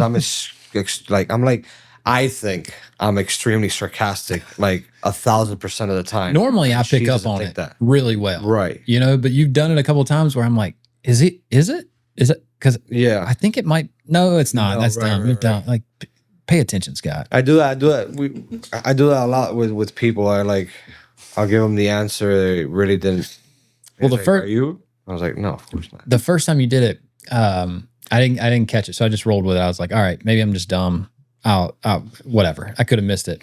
Second time you done it, you kind of tilted your head over at me, and you kind of squatted your eyes at me and kind of smiled. I was like, okay, there it is. That's got it. Squatted your eyes. Is that not right? saw the Squinted. tell. Squinted your eyes. You kind of squatted in your chair. And You squinted caught your on eyes. to the poker face. Yeah, that's it. I was like, all right, I'm not crazy. He's not messing with me. But you've referenced music a couple times. Yeah. So what's your go-to? What's your jam? I'm all hip hop. Yeah? 90% of the time is Old school, new school. old school, new school. Need to learn though. I burn, baby, burn like disco inferno. So it's Let's go. it's across the board. It's mainly, the old school stuff. Yeah. The Nas and the De La Souls and the Talib Kweli's and the Cannabis and the. But I'm all over the place, and I'll do some new stuff.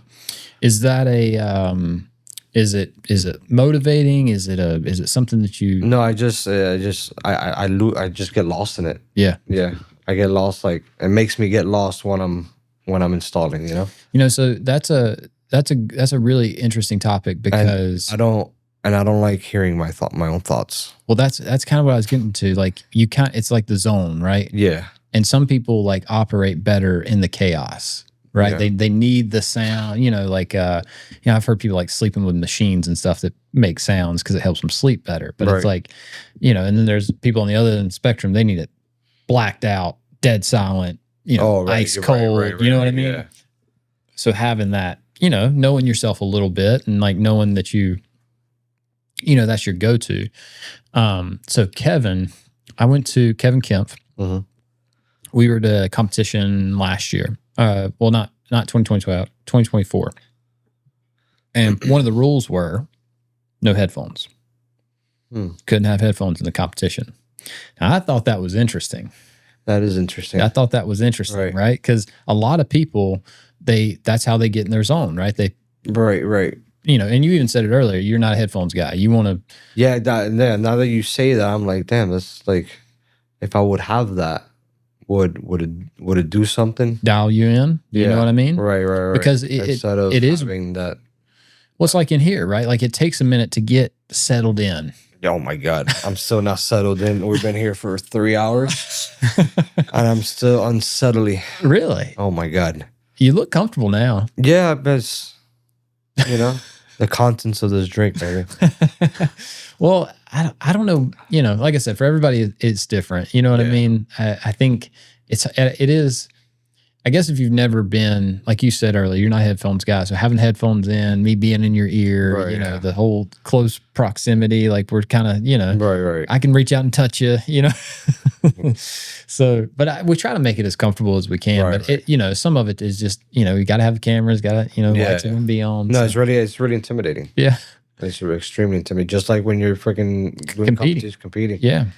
It's And that I think about that, you know, when we're at competition, you know, we've kind of, again, being in the racing space, right? Like you're training, kind of unintentionally, right? Like, but like I felt like everything that we were doing was preparing us for competition, right? So there was never no music, no headphones, none of that stuff. Like, and it's pound, do as hard, you know, go as fast as hard as you can, and in very uncomfortable situations a lot of times. And but then when we get to comp, man, it's like when they put weird things like that, like I can see guys, I can see it affect them. I can see, you know, they just can't get into the pocket. They can't shake all the stuff. And it's like, I don't know, man, like competitions are funny for me because I am hyper competitive. Like I go crazy. You know what I mean? I'm looking for every little edge and like, you know, I love that shit. I don't get too competitive. I just do, like, I try to do. You say that, man, but I can remember a few years ago, we were at RapsCon, man. You looked dialed.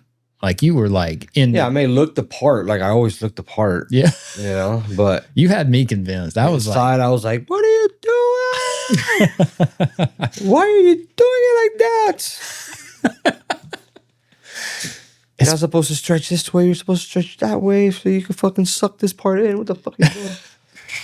Well, that's good. That's good to hear because I wonder that about people. You know, even like earlier we mentioned Jim Miller. You know what I mean? Jim's been doing this for a long fucking time. You know, and there's times I wonder if he's the, you know what I mean? Like Jimbo.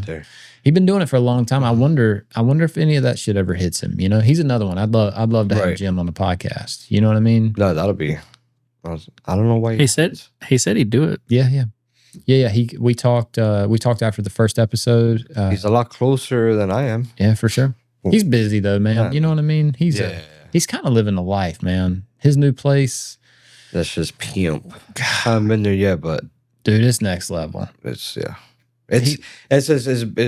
It's really freaking dope because I thought about that idea like fucking a while ago, just building a space for, you know, these manufacturers to go and then do shit, but he blew that shit out of the water with that build. He's crushing it. Yeah, dude. Yeah, he's got he's got 2 back installation bays, and then he's got that big that big area there in the middle that's dedicated for the trainers, man. And that's him and Starla, they're crushing it. Starla. I love me some Starla. Yeah, she's fucking awesome. Dude. They're just great people, awesome. Man. Yeah, they're good people. Yeah. And she's smart, man. She's oh hell yeah. You know, like when you meet her, she comes off as like this, you know, sweet, innocent, like just easygoing, bubbly, you know what I mean? But like you get her in the, like she's on the board of the UASG, like she's dialed, man. Yeah. Huh. Like she's doing it, you know, and she's the, I don't want to speak for him, but from my experience, my perspective, she's running the show down there. You know what I mean? Most definitely. Jim's still sticking. Every time I talk to him, I always ask him. I'm like, you still rapping? Oh yeah. That's what I do. Like I'm like, dang man, that's crazy, man. That is crazy, dude. But he's good. Even for me, just this trip alone, I have carpal tunnel. It's like probably like 4 years ago. I'd like to say I got cortisone shots for it. I'm talking about I had it bad, dude. I'm talking about my. You know how your hands get tingly when they fall asleep? It was 24/7. It wouldn't go away. It was crazy. Middle of the night, I get waking up to my hands feeling like they're literally on fire. So I'll get up, swing my arms, get the circulation. So I got cortisone shots doing this job. I don't know if it's the cold because it's freaking cold out here. Yeah, that ain't cold. Or if it was the 16-hour nonstop. That's a lot. But yo, my hands right now are like currently on fire. Well, you're going to have to shake it off because you're going to help us tomorrow. Oh, my God. We're going to stick some stuff tomorrow. Yeah, I got a color change coming up, and then 4 coach buses for the Orange Bowl Before the first of the year? State. This is 26, 27, 28. Okay. Oh, yeah. So right up to the... Yeah. Damn. Yeah. And it's crazy because I have been super slow. Yeah. And the August, September, October, now everything is just like... Just shoots off. Yeah. Well, that's the feast or fathom, baby. That's the rap game. That just sucks. So when you look towards the future, I mean, obviously still doing a lot of installs, right? You're doing some of the training stuff with the PDAA, Right. right? So what's the future look like for you? What do you look forward to? I mean, honestly, it's conversation I've had with Ray for a while, and I always wanted to be, part of to do something, other than trying to like get off of the whole install labor of things, and trying to work within an organization, and PDA, the relationship that he's had with me, and the love that he always showed me every time we'll see each other in shows. He's like, when are you gonna come? What are you gonna do? What are you gonna do? And just literally a few months ago, because it's been years where I've been like, dude, I can't, like, I've been trying to see a way out, because dude, it's a lot. Oh yeah. You know what I'm saying? And especially in the market I'm in, a lot is like an excessive amount, because it's like every single day it doesn't stop. Yeah. You know what I mean? So shit, I keep on throwing the water everywhere, and it's really loud. It wasn't that bad. Yeah. So where were we at? Future with PDAA. Yeah. So I ran through the course. I did the windows, walls, and floors. And then I kind of I did the fleet one, which is the one that I'm gonna be more involved in. Shadowing Chris Ulmer. Yep. Go. Quick shout out to Chris Ulmer. I like the modules they do for the PDAA. So like the modules are the online stuff before you get there. I think that's smart. Right. I think in the future you're going to see a lot of other manufacturers and training organizations go to that, because man, it makes it so much easier. Yeah.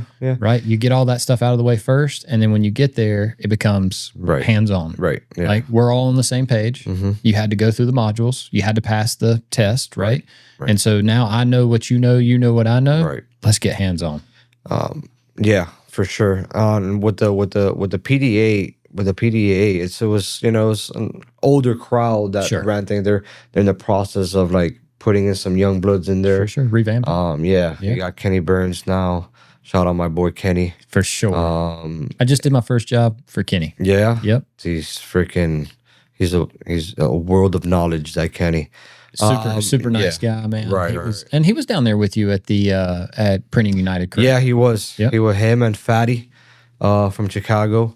He's also he's a board member for the PDA. So nice. He's a young dude, and he's super freaking awesome. Yeah, as well. They all are, and I told I ran through the whole thing, and now I'm doing the training with that, and I'm gonna be doing the architectural one that they just rolled out with them, and Kenny just built out some badass modules. I've been seeing some of the stations and stuff. Like, he's doing it, dude. When I went to the windows, walls, and floors at Kenny's place, he had just moved into that place. He had nothing built yet. It was like Thursday, and the class was like, I think Monday or something like that. I was like, dude, I have like a weekend to just build all this shit, bro. The shit came out. And the time that he did it, I was freaking blown away. I was like, holy shit. I don't know if we can find any of it, Lambert, but check and see maybe if Kenny Burns or maybe the PDA might have shared. They have to, they have to have pictures. Yeah, but his play, a recent one. He's done some. Like I said, I'm new to Kenny, so I haven't. Me and him, I've heard his name. Obviously, he's been around for a long time. From Florida boy. Yep. And so it's like it's kind of unfortunate that we've been in the same industry for so long and never really got to connect until just recently. Right. But yeah, just a great dude, man. Yeah, dude. And he's passionate. What do you want to look at? So Kenny's been building out these stations for the PDAA. I think they're doing classes at his location. Is that correct? Did this? Nope. That is, Here we go. Right there. Yeah. Yeah. So I mean, it's not just like a freestanding door somewhere. I mean, they're like trying to build out. They're actually, yeah, like if you're real worlds. Yeah. You know what I mean? Real world situations. And I thought that was doing really, that with Bodak. I thought that was really cool, man. Yeah. He built those things really nice. That's a little classroom there. Yeah. But yeah, he's doing all the the marquees, he's the corners on all the cabinets and stuff. This is a pretty cool build out. I get excited about that stuff, man, because it's like, when somebody's passionate, they can do some, you know what I mean? You start opening up opportunities like that. Right. I got a funny little story about Ray. I had, when we launched the Knife Tucker, shout out Troy Yates. Troy. He put the pressure on us. He came in, he was like, what are y'all doing? It's go time. Sell. He said, man, you got to get this thing to market. Yeah. And we're scrambling, trying to figure out how we're going to put this together. Right, He was like, all right, I'm going to make this easy for you. I'm going to give you a section of the booth at ISA. Go to work. Yeah.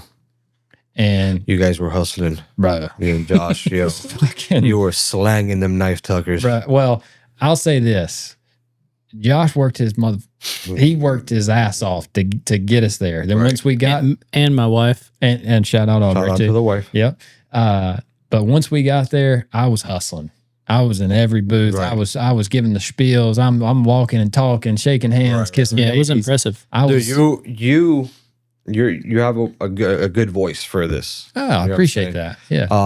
And also like the explaining, just like Chris Ulmer. Chris Ulmer, for me, like I've seen him work booths, and the way that he talks is like freaking phenomenal. Yeah. He is good. Yeah, he's freaking awesome. I just that my thing. I messed around with it a little bit at the show, with the competition, like announcing the winners and Sure. shit. And I was like, but It's so funny because you've got a good voice, no, there's absolutely no way, dude. dude. It's so clean and You know what? Like, You need to have confidence in it. you yeah, got to this is lean something. into it. This is something I always thought about, because I do like I'll do like voices and shit, like, and I've always like Googled like to do voiceover work. I've been interested in doing like voiceover work. Yeah, because your voice is very unique, and you can Well, really yeah. tell when you speak. You know, Well, I don't know about unique, because if you talk to my brother, you talk to my dad, you talk to my little brother, it all sounds the same. you're gonna think you're talking to the same person. It's funny, Yeah, but it's fucking I guess crazy. it's unique to you guys, right? Yeah, yeah. So are unique you? to us. So you do have an accent. Is that a Miami accent or is that? Yeah, it's a Miami. Is it? Yeah, it's a Miami accent. So you don't speak any other any other languages? Well, Spanish was my first language. Okay. Yeah, because So- my family came in the Mariel in 1980. Okay. They came in with one of I don't know what that is. The Mario. the Mariel is when there was some relation between the United States and Cuba, and they let go of a bunch of people. I don't know the backstory off the top of my head. Sure, but sure. I'm pretty sure, and I have to know it because I'm freaking Cuban. But a lot of people, I think Castro wanted to just release all like the batch and all that crap. okay. So the intentions were that, I'm assuming, but everybody that wanted out, my dad told his family was, yo, if you're not coming with me now, you're never seeing my face ever again. Ooh. And he never went back. I had family members that'll go back, especially my aunt will go like almost every year. Yep. But she had family with her, of course. But We've had a couple guests that speak Spanish, Mhm. and they always seem like they're so worried about how they sound. It's like a thing for them, and it's so odd because once I get them in here and we're mic'd up and I can hear them, right, bro, it's like some of the coolest. Because we're in the South, right? So like everybody in North Carolina, South Carolina, we all sound like a bunch of hillbillies, and it's like it's just what it is. Like we all sound dumb. you sound like I would sound like if because I'm like I look like a redneck. You know what I mean? So it's like I wouldn't have pinned you for a redneck. I wouldn't have said this guy's a redneck. as soon as people hear me talk Spanish, they look at me, they're like, "What the fuck?" They look at me weird. Because hilarious. the Cuban part of it or the American part of it, or No, because I don't look like I talk. I look like American. sure, You know yeah, what I mean? like that's why I was asking because I wasn't sure if it was a Miami thing, Right. You know what I mean? No, yeah. But that English, of course, is a Miami thing. Sure. You know what I mean? depending on who I'm talking to, my language and accents may vary. I got You it. know what I mean? Yep, I do. Because over there, growing up the way that I grew up, I had friends and, Sure. Well, you hear it, right? Like when my dad's side of the family is from upstate New York, right? So it's like my dad's lived here for, I don't know, 35 years or something, maybe probably longer than that, 40 years. Right. Yeah, no, it's definitely longer than that because either way, he's lived here for a long time. And so I he don't, still has it. well, I don't hear it very often, but you get him around some people from New York, Oh, right. it starts to crank up. Oh, when he gets like oh yeah, like you can hear it, like Right. and so so if you put us all together, It's the worst thing on the face of the planet. because everybody's yelling and like we're talking over each other and Oh my like God. it's just from the outside looking in, there's absolutely no way that it can make sense to anybody. Right. It sounds like we're all just screaming and yelling, but it's like that's how they talk. Like it's just That's hilarious. it's just such a strange thing. But then all those people are gone, like it goes back. Right. It goes back to normal. Right. So, but I get it because they would use, I've been in situations with them where they would use like terms and phrases that like I understand the word that they're saying, I Right. just don't understand how they're using it. Right. Right. So I can remember one time we were with a couple people and they were like, "Oh yeah, he just shows up like he's fucking off the boat or something," and I was like, "The hell is that?" Like I know what but what's the expression mean? Right. And they're like, "What are you fucking stupid? You don't know what off the boat is? What are you from? You might be from off the boat." And I'm like, "What? Is it good? Because I need to know." I feel like, so it's just like stuff like that. So I guess that's what I was saying. I can relate because you get in these pockets of people that talk and they, Right. easily, like you were saying with your humor earlier, right? Right, Like you yeah, can of even course. see that sometimes. Right, Like people just know each other and know how to pick up on those things. Yeah. So, but yeah, so Anna was one of the ones I was going to say. We had Anna. Probably botching her name. Avery. Yeah. Yep. So we had her on the podcast, and she was that was like her biggest thing is she didn't want to sound dumb. Well, then she got in here and she got talking. And it was like she's like, okay, my English isn't very good, but then she got on a roll, and it's like, Yeah. Once you Bruh. get into that comfort, Like, what are it's you- really hard for me to get. Like I'll sometimes do it like at the very, very, very, very end, or like over too late. I'm like at least I tried, folks. sure. You know what I mean? But it's interesting. Like I said, I've seen that, and I wonder. There's another guy that works for 3M. Name's Jorge. He's a great trainer, great guy. But Oh yeah. he's a little self-conscious about how he sounds, and I'm like, dude, what are you talking about? Like this is not You even. know why? Because freaking white people are the Oh, worst. you're the worst. Well, no, because so you go up to like Canada, like right. French Canadian is it's a real thing. Like there's a lot of that up there, but they are so confident in their English, and I can't understand a lot of like Right. their accent's so strong that like they lose me, and they'll go. They a lot of times some of the people that I've met, they're explaining things and they go back and forth between languages, Gotcha. right? So they're That's using like Spanglish. well, right, but they're using terms and phrases that I don't know, right? And they're like, well, we can explain this in such a way. And I'm like, I don't know, man. I'm trying to keep up. I like that Austin Powers bit. The other one that's all sixes and sevens. Yeah, it's like that. Yeah, you're trying. 6 and 7. I'm trying my That's best. 2 in a row. You seen that video I saw the other day? It was like this guy with these kids and 6 and 7, and then he puts on 69. He starts.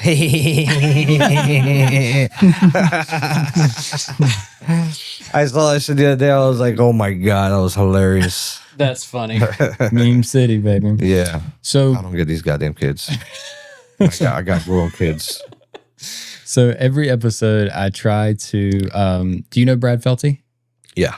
So Brad Felty came on, did the episode. Great episode. I love Brad. It's a great guy. Actually, I got a couple projects coming up with him here in the near future. But when he came in, we did the podcast. Went great. Right? He's just a cool dude. As soon as we stepped out of the door, he was like, "Bro, I fucked up." I'm like, "What?" I was like, "I thought it went great. Like, what are you talking about?" He was like, I didn't shout out my wife."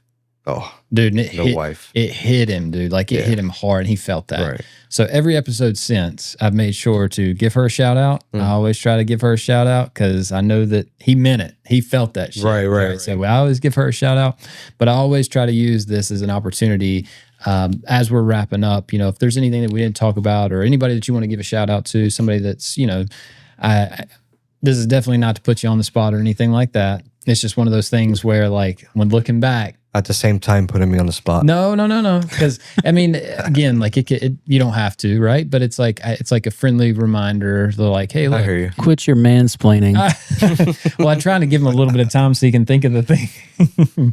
Because, like I said, Brad that night, man, it was like, oof. Well, and I'll add a little bit more to the story before if you have anything. Do it. I actually met his wife at SEMA this year. Oh yeah. Okay. And it was hilarious because I asked her, I was like, hey, have you happened to see any of the episodes? And she was like, no, you know, I'm a rapper's wife. I'm not in it like I like that. And I was like, just so you know, you've been a part of the last 15 episodes. And she was so cool about it. And she was, no way. and she was like, how did this happen? I was like, that's why I wanted to tell you. When Brad left the episode that night, he felt terrible because, you know, he really wanted to make sure he gave you a shout out. Yeah, I'm pretty sure it happens all the time. You know, and not only just shout out to, like, you know, a wife or any people, just like a lot of stuff. Anything, yeah. Like there could have been something that you really wanted to talk about or mention that we just forgot about because we go on these tangents. But no, I'm just glad to be here. I wasn't even expecting to do the thing, but I didn't, you know. Hey, it worked out. Yeah. You know what I mean? So when the stars align, you know what I mean? Right. And that was kind of our thing was like, dude, you're in town? Nah, we ain't missing this opportunity. You come on, let's do this. You know what I mean? I appreciate you guys having me. Of course, man. He's in town. I'm in town. You're in town. It's We're all in town. stars align. It's like no brain. All we got to do is hang out at the shop a little bit longer, have a couple cold beers. Sign me up. Right. I'm down for that. But her, I'm going to tell you her response after I told her that. She says, well, he didn't mind bringing up that other little girl on the podcast, and he forgot to mention me. I mean, Johnny on the spot with it. Just put him on the spot. Jesus Christ. Who's she talking I don't about? remember. I don't either. I'm gonna have to go back and rewatch it. But she was joking. Right. It was just her poking at him. But man, it was so funny. It was like, yeah, dude, she pulled it right out. Like, didn't miss that opportunity to give her a shout out. But Yeah, right. yeah, missed me. I think maybe it was somebody he worked with or something, you know, like a colleague or something like that, you know, but it was funny and it was cool. So shout out to her, of course. Shout out. But yeah, thanks for coming on, man. No, I appreciate it. Man, I enjoyed it. For sure. It's been dope. It's awesome.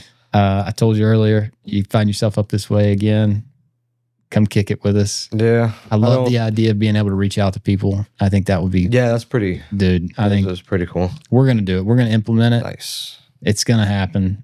Nice. TJ looking all professional and shit. Like, he was ready. Yeah. He was ready for that. I think it was staged. I'm gonna call him I swear later to you. on. I'm like, bro, did you? Dude, he felt it. I'm telling, like, that looked like a Zoom call meeting. Did Josh call you? I swear that's what it looked like. It looked like he's like sitting all up straight. Did Josh go to your house and set you up with the full shebang, what it looked lighting, like, right? backgrounds? So anyway, shout out TJ. Thank you for answering. No, yeah, I'm like, you know, I was supposed to go see my little girl's recital today, and I was like so pissed. I was so bummed about it. You know what I'm saying? But you know, the wife always holds it down. We've known each other since we were like 8 years old. No way. We grew up in the same neighborhood. And then she moved out like when she was like 11, 12 or something like that. And then she found me one day on MySpace in the very early 2000s, and it's 20 years later, dude. She's my number one fan, especially when it comes to the raps, because she knows, she understands, you know. The Shout out to her for holding it down for 20 years. She holds it down, because all the times that I try to build something, she's the one that, you know. And it takes that. Was the money. You got to have that support behind you. Yeah, of course. You know, it'll break you down. I've been fortunate enough for me to have her, you know, a stay-at-home mom, you know. Yeah. Try to, like, I don't know if it's like in a sense repaying her for Hell yeah. for holding it down for a Hell little yeah. bit. You know what I'm And saying? that's good for your kids too, Herb. You know what I'm saying? Yeah. Shout out to my kids too. I have 3. I have a 20-year-old, Anthony, and then 15, Aiden, and then Aliana is my 7-year-old. Hence the AAA vinyl installations. Okay. That's something we didn't touch about the house of how I lost House of Raps. Okay. I still have the social thing, but there was a year that there was like a very, very off year, like 6 years ago, 7, 8 years ago, that I had to renew everything. And I just couldn't renew. So I lost the houseofraps.com. I lost all that crap. And then, but I've always used the social media as, as posting the work. And then I opened the AAA vinyl installations. And that I've been for some years already. But a lot of people don't. A lot of people think House of Raps is still, Yeah. I thought that was still the jam. Yeah. I thought that was. You look at my fucking posts, it's like I haven't posted. The only thing I post is stories. You'll see a bunch of stuff that I post in the stories, but I don't post anything. Long ago, I thought I seen you share something that said House of Raps. So it's like I don't. Once I stopped, doing that. pursuing retail and it's just strictly installs.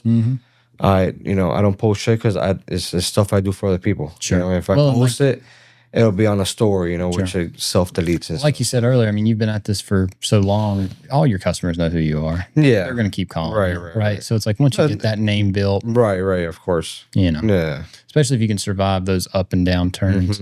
You weren't lying. You felt us getting close to the end, and you turned it up there. I turned it up. I turned it up. You got to leave the guys wanting more. I see good. Yeah. So you got to end it on a high note. I felt it. I'm jazzed. I can go for another hour. I'm so weirded out about my voice. Are we supposed to get some? What are we doing tomorrow? What are we doing? We're going down to do trucks in the morning.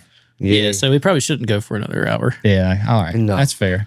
I don't want to keep you guys. No. I appreciate you coming, man. I appreciate you guys. Of course. You know what I'm saying? Because you guys, I love the shit that you do and the way you are in this podcast shit and the rap. Did you just say you love me? I love you. Okay. I love you too. No homo. But yeah, dude, you guys are freaking kicking ass, dude. It was freaking awesome. It was a pleasure having you. I hope you come back, man. No, yeah, I hope so too. One of these days. My wife has always been for years wanting to move. She doesn't really like. She's a really like out. She wants to live like in the middle of nowhere. Don't bring her up or here. the city. Don't bring her up here. She'll fall in love, oh man. my God. We got 4 seasons. This is as middle of nowhere as you can get. I know she's absolutely pissed because she's never seen snow. Oh, no shit. And I seen that. You posted.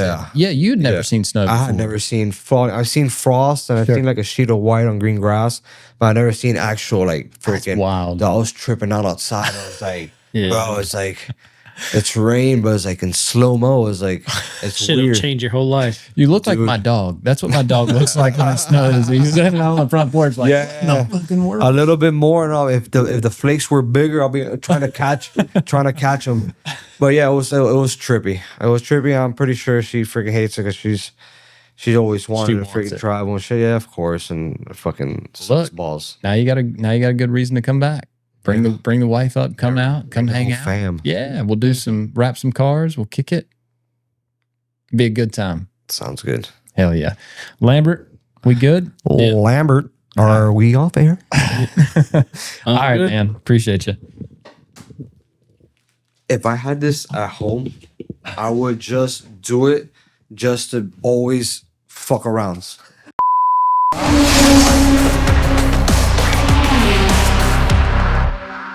All right, let's go.